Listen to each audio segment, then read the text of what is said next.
So Dwayne Hagedorn and Jerry Jager were the visionaries behind the resort.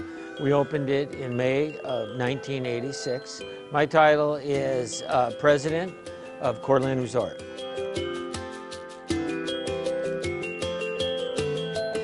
I think his vision was, I think he really looked at this and he said, you know, this is an unbelievable location.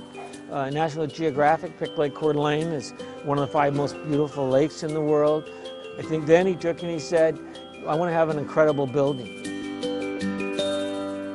Another quote that Dwayne Hagedorn has is he says, it is absolutely scary what happens when you put the right person in the right position, and it's so true.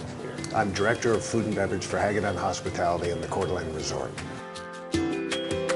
This last January, February, March, April was when we chose to actually implement the renovation. It just so happened to be the busiest January, February, March, April that we've ever had on record. My title is Director of Facilities. You know, he used to travel about 200 days a year, and so he knew what was important, and that bed was important to him, that bathroom was important to him, the view outside of that window was important to him, having a balcony, having a fireplace in the room. Those were all very, very important things to him, so important that we built a model room, and we tested that model room. We had guests come stay in it before we actually built the resort, and we did that for about 6 months and got the feedback and then really built what we have here today. It's really an incredible, it's a one-of-a-kind place. It was interesting as I was thinking about this today. I never realized how fortunate I was, because when I became general manager in 1989, all of a sudden, bam, in August, Jerry Holst from the LA Times did a full-piece spread on Coeur d'Alene, and to have that come out in the LA Times was unbelievable. And then shortly after that, Condé Nast magazine, which is a highly popular magazine at the time for the traveling folks, they picked the resort as the #1 mainland resort property, and they then had another category where they compared the cruise ships and the resorts and the hotels, and they come up with a #1 overall travel product, and the resort was picked as a #1 travel product. That was huge. That was incredible for us, and a great honor for our staff. And then shortly after that, right before the golf course opened, Golf Digest did a full piece, a full spread on the floating green.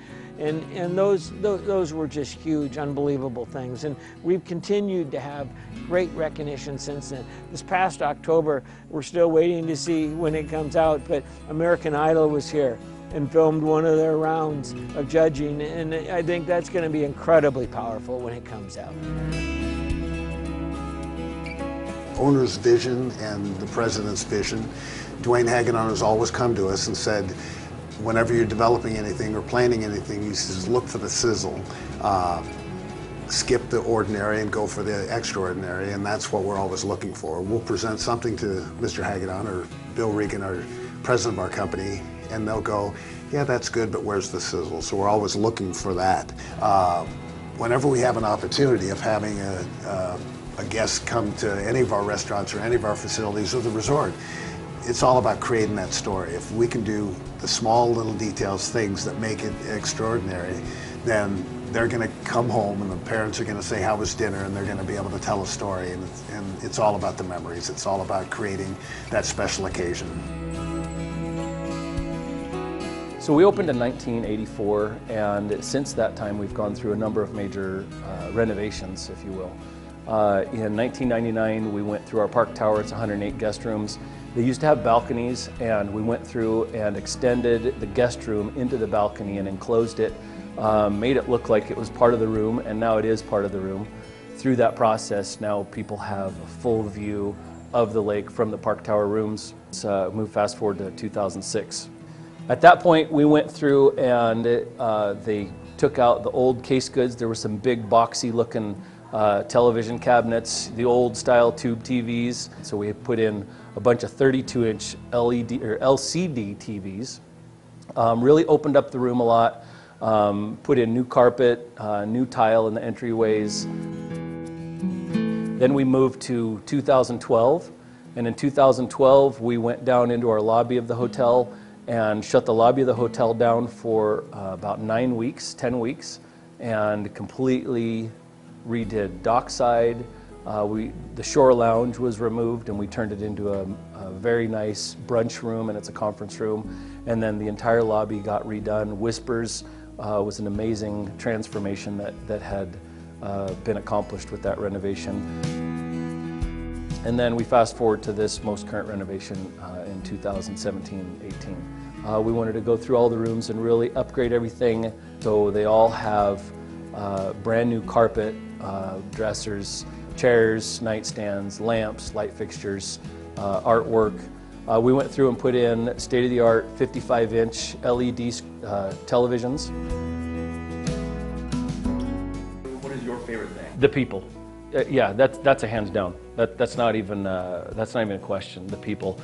You know, I want to call them co-workers, but they're more friends. Yeah, we're a resort that's located on one of the 10 most beautiful lakes in North America. It's all about location, but the one thing that separates us from our competition, not just in Coeur d'Alene, but anywhere, is our people. And finally, I think the last thing in his vision was we had to have incredible people. We had to have an unbelievable staff. It was very important to him, and we really went through an arduous process to make sure we really picked a great staff. We have people working here today that are 2 and 3 generations of their families work here, and that's pretty special, and that's something that I really enjoy. And interesting enough, 51 of the 400 people that originally opened the resort are still here today. It's the people. Hire them right, take care of them, and make a difference. And I think that's what we do here at the Coeur d'Alene Resort.